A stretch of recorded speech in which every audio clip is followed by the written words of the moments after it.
What caused my atrial fibrillation? Since I was diagnosed with AFib in early 2020, I have been on a mission to find out what caused me to develop this condition. It has been a long and challenging process with not many clear answers. First, I looked into the risk factors I may have to develop AFib. Chances of developing AFib increase with age. Many statistics show that the majority of people with AFib are between the ages of 65 and 85. I developed AFib in my early 40s, and right before my first episode, I remember thinking how good I was feeling physically. I was at a healthy body weight, I was working out regularly, eating well, and I had just seen my primary care doctor who had given me a clean bill of health. So when AFib struck, I was very angry and confused.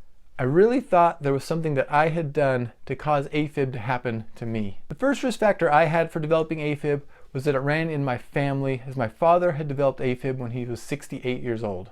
Many of my family members also suspect that my grandmother had AFib, but that she didn't develop this condition until she was in her 70s. So it makes sense to me that I likely have the genes that would lead me to having AFib someday, but it doesn't explain to me why I developed this condition in my early 40s. I don't have any other risk factors for developing AFib, like obesity, high blood pressure, heart disease, or drug or alcohol use problems. So I started wondering what else it could be that caused my AFib. I spent almost 6 years on active duty in the military. Earlier this year, I watched the presidential State of the Union address where President Biden talked about all of the negative health effects soldiers were having from being exposed to toxic fumes while they are deployed to the Middle East.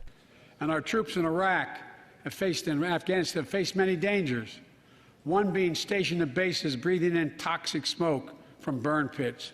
I spent over 2 years deployed to combat areas where I was regularly exposed to toxic fumes from burn pits used to dispose of trash, feces, or whatever else people wanted to get rid of. Could this be the cause of me developing AFib at this age?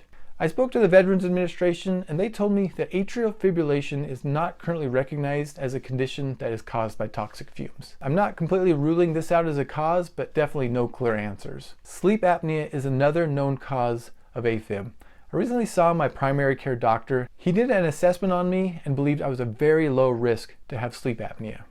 Just to be safe, he ordered me to have an overnight test to measure my oxygen levels while I slept. The test revealed that my oxygen levels did drop a couple times each hour, but not to the level of sleep apnea. The doctor who reviewed these records wasn't too concerned as long as I didn't develop more sleep apnea symptoms or gain weight. So again, no clear answers, as it doesn't sound like sleep apnea was the cause of my AFib. So I looked into several studies that demonstrated that athletes who engage in endurance sports such as runners, cyclists, and skiers are more prone to AFib than other athletes. I've always been active, but not to the level of an elite endurance athlete, so it's likely this is not the cause of my AFib. Earlier this year, when I saw my cardiologist for my 1-year ablation follow-up, I asked him directly what caused my AFib, and his honest answer was that he didn't know. I've spent 2 years trying to determine what caused me to develop AFib, but so far I have found no concrete answers. If you have any questions or comments, I'd love to hear from you. If you're curious about more of my AFib experience, please subscribe for more videos and watch this video here, which gives more details about my ablation experience. Thank you all so much for watching. Hope you're all well. Take care, and I will see you next time.